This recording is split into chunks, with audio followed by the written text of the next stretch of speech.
All right, I was reorganizing the garage and I ran across this attenuator, BNC to BNC. It is a 50 ohm attenuator, so I think I recently showed a high impedance attenuator, but this one is a 50 ohm, and it's got some numbers on it. It says 3 is 0.0 and 3.3. So those are usually measured at the factory, and then for expensive attenuators, they're measured at the factory, and they're usually at two frequencies, a low frequency and a high frequency. But the device is so old, I can't read any writing on it. The only writing that I finally could get, I shined a UV light on it to try to do some sleuthing, and it did have a, I can barely read it, FP-50.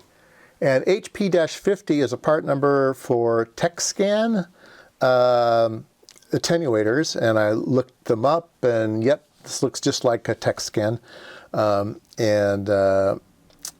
The first number, I'm not sure what frequency the first number is, but it'll be a low frequency. And the second number is 1 gigahertz. So a lot of people don't give credit to BNCs. You can get BNC attenuators good to 4 gigahertz. I believe this one is good to 2 gigahertz. And the number, the 3.3 is the 1 gigahertz number, okay? That's the way this company did it. So it does change a little bit from low frequency to high frequency, as most attenuators do. And like I said, I just found it. I've never used this before. I just want to make sure it was okay. So we'll go ahead and measure it today and see what there is to see. Since it's only a gigahertz, we can use my, my fancy machine. And yeah, we'll do that. All right, since we're going to be measuring a BNC device, I've put a BNC adapter on the two test cables. So we can just connect these two together. So when we do the through cal, we're going to be doing a through cal with these two adapters in place, which is you try to calibrate out as many things as you can. So by having these in there, it's going to be a little bit better. And you can see that we have a lump out here, right? Probably caused by those adapters. And so we will do a through cal, and now it's got a straight line, right? So that was easy to do. Let's see here. Let's go ahead and change 0 dBm power. That's fine.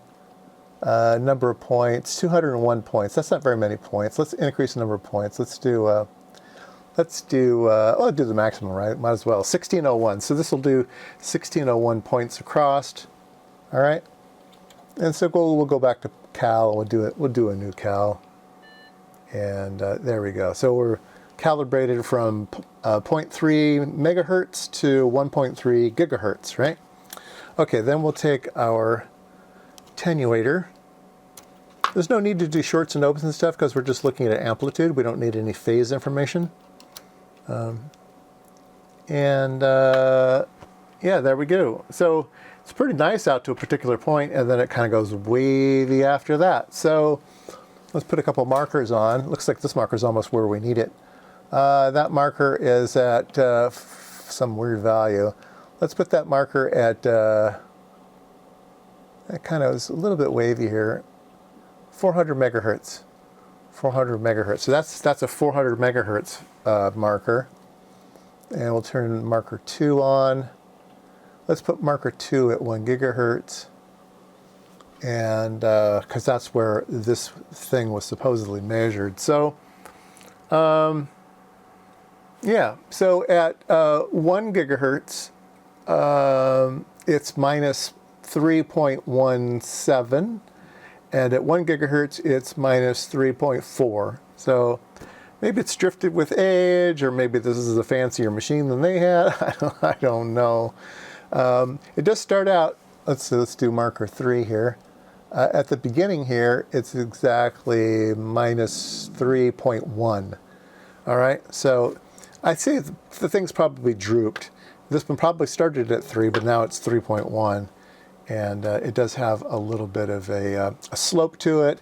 And then there's a little bit of a mismatch, a little bit of bouncing inside of the attenuator that gives us that little bit of ripple there. And looks like the machine is drifting there. We're starting to get a little wobble. I probably should have warmed this thing up. So let's take the attenuator out, put it back on. Yeah, we've developed a little wobble out there.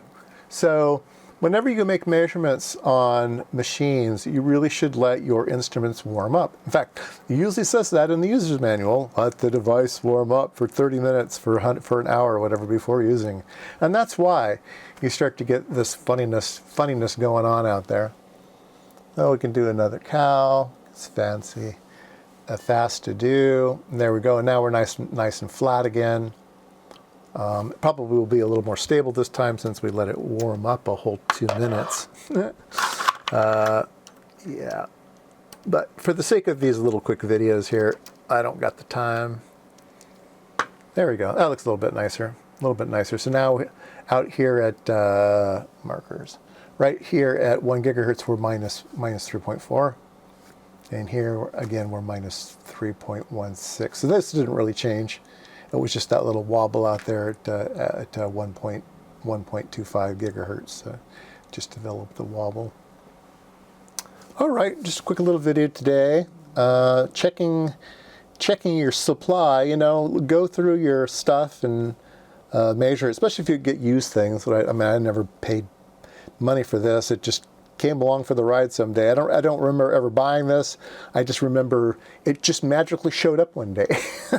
So a lot of times you'll buy a box of stuff, or you'll be at the swap meet and you just throw it in your bag and just forget about it. But yeah, so now I have a little 3 dB attenuator with BNCs.